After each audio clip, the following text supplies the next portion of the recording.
Leo ibainike ya kwamba ile hali tulikuta ya kiuchumi sana sana ilisababishwa na vile uchumi wa Kenya na uchumi wa ulimwengu ulifungwa kwa zaidi ya mwaka 1.5 kwa sababu ya ugonjwa wa COVID-19. Si mnajua uchumi ulifungwa completely across the country for more than a year. Hatukuwa tunafanya biashara, biashara zote zikafungwa, hakuna mtu kwenda kazini. You can imagine a shutdown of the economy for a year. The damage is huge. That's why by the time President Ruto was sworn in, everything was going haywire. The price of food was skyrocketing, increasing by the day. The price of fuel was skyrocketing. Inflation, prices were going up. Inflation across the board was going up. Interest rates ya bank ilikuwa inaenda juu. Shilingi ya Kenya ilikuwa very weak. It was weakening every day, if not every hour. And before President Ruto and the government could be able to address the other economic interventions, it was necessary first to rescue the economy of Kenya from collapse. Because if you have high food prices, high fuel prices, high interest rate, a weak currency, unless you make certain interventions to stabilize the economy would go the wrong direction. And therefore, for the last 2 years, President Ruto has worked hard. His administration has worked hard. And that's why today, compared to 2022, certain economic factors are now stable, general factors. And I want to put it clearly. Nataka nieleze ya kwamba mambo ambayo serikali imefanya katika miaka miwili imepita ni mambo ya kudhibitisha uchumi kijumla. Na kwa hivyo ile kazi ambayo imebaki sasa kwenda mbele ni mambo ya kudhibiti uchumi wa wananchi binafsi ama uchumi at household level. That is where we are going now. But it took a lot of work to get the Kenyan shilling strong again. It took a lot of work to get inflation under control. From 9.6% every month to now 3%, 2.7, 2.9. The dollar, which was going for 165 to the shilling, 167, now is stable, 127, 128, 130, for more than a year. The central bank lending rates, which was as high as 15.8% last year, for the 1 year, it is going down. And just yesterday, it went down again from 11.25 to 10.85. So we are witnessing stability, what we call macroeconomic stability. Food prices, unga was 240, 250 for 2 kilogram packet of unga. Now it is 100, 110, 120 for a long time now. Fuel was at 217 per liter. Now it's about 165, 167 again. And it's likely to go down the more. So hii ni 164, and it's likely to go down again. Hii mambo yote imetendeka kwa sababu pesa ile nyingi ya serikali iliwekwa katika kudhibitisha uchumi, macroeconomic stability, because without that hii mambo ingine tungetaka ifanywe haingefanyika. Nipeane tu mfano mmoja. Unajua Kenya haikuwa na chakula ya kutosha. Mahindi ile tulikuwa tunalima haikuwa inatosha, so tulikuwa tunaleta mahindi kutoka ng'ambo. Na ndio umeona bei ya unga ilikuwa juu kwa sababu mahindi inatoka Brazil, inatoka Zambia. So ndio ifike isiagwe nini mahindi, bei ya unga inakuwa juu. Rais aliwekeza pesa nyingi, sio kupatia millers kama zamani. We used to subsidize millers. Wale wanasiaga wanapewa pesa ndio wapunguze bei, bila kujali ya kwamba mwenye kusiaga sio atateremsha bei. Kuteremsha bei lazima usaidie mkulima, tuwe na mahindi ya kutosha hapa nchini, bei ya unga itateremsha. Ndio umeona rais, hiyo pesa ilikuwa inaenda kwa subsidies ya consumption, ikawekwa kwa subsidies ya production. Bei ya mbolea ikashuka from 7,000 to 2,500. Wakulima wengi waka afford mbolea.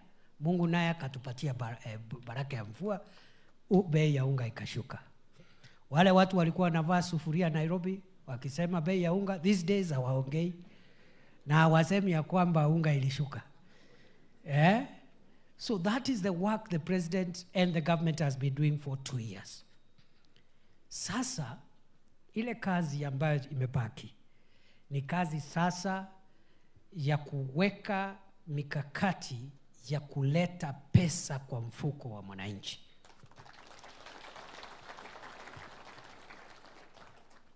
And I want to demonstrate to you the programs that are ongoing now, based on what we had agreed with the counties in the economic forums, economic charters. What is government doing as we speak to increase money in the pockets of the Kenyan citizen and create incomes at household level? Jambo la kwanza, hata kama tumesema ya kwamba uchumi uko dhabiti, we are keeping an eye at all the factors that influence macroeconomic stability. Because if interest rates starts going up again, if the shilling starts weakening again, if the price of unga and foodstuffs start going up again, if the price of essential commodities start going up again, we will go back to square one. So the National Treasury and the team, the economic sector of government, is under strict instructions to make sure that all the interventions necessary are made to make sure that we don't reverse the economic indicators of macroeconomic stability. That is the first issue. Ndio bei zisianze kurudi tena kushoot through the roof. Jambo la pili, serikali sasa inatumia pesa ya umma ama kodi kuwekeza katika sekta ambazo watu wengi wa taifa la Kenya wanatoa riziki yao ya kila siku. We are concentrating in funding sectors of the economy where the majority of the people of Kenya derive their daily bread from. These are sectors in agriculture, livestock, including dairy, fisheries for the coastal and western counties, and mining for some of the places with minerals. Those sectors is where we are concentrating in putting money. That's why you've seen we have produced more tea last year than before. The figures speak for themselves. 2022, total earnings from the tea sector, 161 billion. 2023, 181. 2024, 210. Okay? Sio muujiza, interventions to promote earnings, subsidized fertilizer, changing the governance and the legislation around tea to ensure that cartels and other people don't come in between the farmer and their earnings.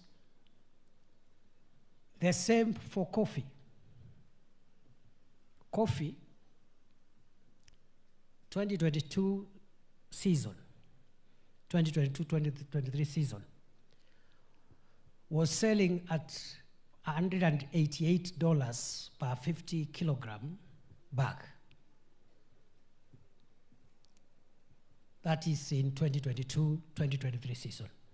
2023-2024, it rose to $225 per 50 kilogram bag. 2024-2025, this season, the selling rate now is about $319 per 50 kilogram bag. Coffee in 2022 was earning the farmer an average of 60 shillings per kilogram of cherry. In 2023, it rose from 60 shillings to an average of 71. In 2024, it rose from 71 to 100 shillings or thereabout.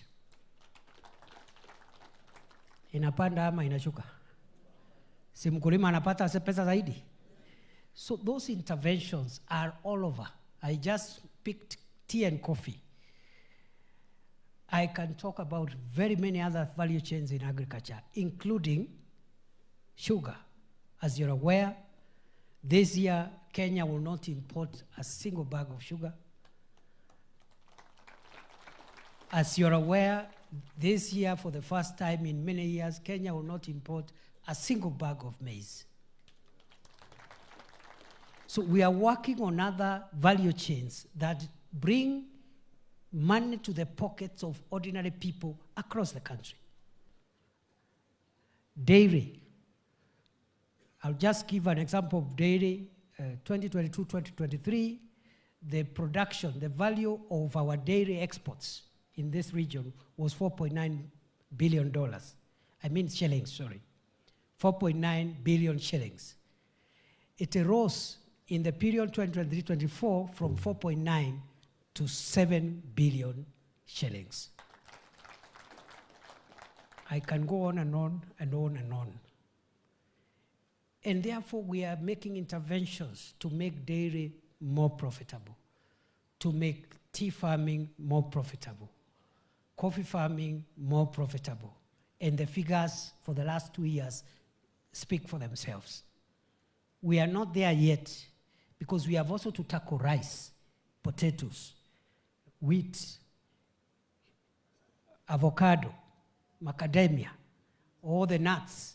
So there is still a lot of work. In fact, on Wednesday, I have called for a technical briefing from all the government agencies involved on these other value chains I have mentioned. From wheat to cotton to rice and all those and avocados, so that we empower farmers, livestock keepers, dairy farmers. We empower them so that they have more returns. When President Ruto took over, the average price of 1 liter of milk was 37 shillings. Today, it is 50 shillings. And we want to take it higher. I can go on and on and on. But the point is that this government is deliberately revitalizing key value chains and in the sectors that help wananchi of Kenya to get income. Because an ordinary Kenyan, where do they get their daily income from? Those who are not employed. They get their income from farming, agriculture, from livestock, whether dairy or beef keeping. They get it from fishing for coastal communities and the communities in Western, or from mining. The majority of the people, about 80%. So that's what we are doing. The third thing that we are doing, because I've talked about macroeconomic stability and revival of the value chains in agriculture, livestock, mining, and fisheries, the third thing we are doing is to provide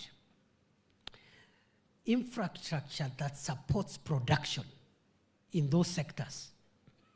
Because those sectors, if you want tea farmers, coffee farmers, rice farmers, dairy farmers, livestock, beef farmers, if you want them to get more returns, you must provide them with the support infrastructure that helps them produce more and therefore get more. What is the support infrastructure? Roads, isn't it? Electricity, ICT connectivity because of e-commerce of our traders, isn't it? It is roads, it is electricity, ICT. It is also infrastructure around markets, the markets we are building all over the country, so that farmers can have dignified places where traders can come and do commerce, not from the roadside, but from a well-organized place with refrigerators, cold rooms, you know, and good places where even people can come from far and wide and do good business. So it is in roads, it is in power, it is in ICT connectivity, it is in the ESP, the Economic Stimulus Program markets, but also KIPES, the County Aggregation and Industrial Parks. We are building one per county. Ya Kiambu iko pale Githunguri.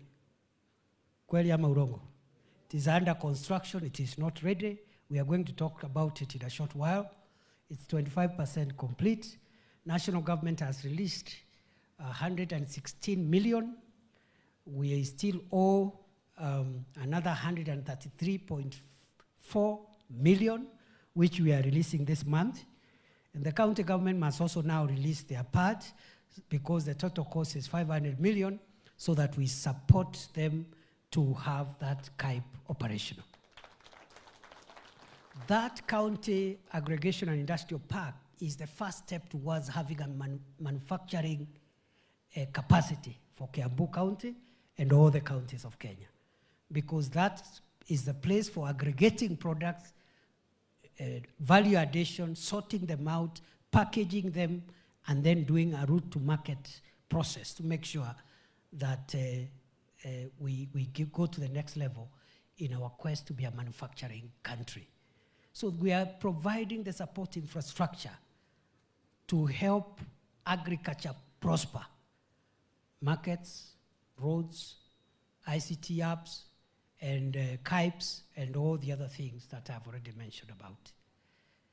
In Kiambu, for example, we are building many markets from the Muru, DCC place there. No, that's the housing program. But we have markets in Gewa, we have markets, there are 29 markets all over.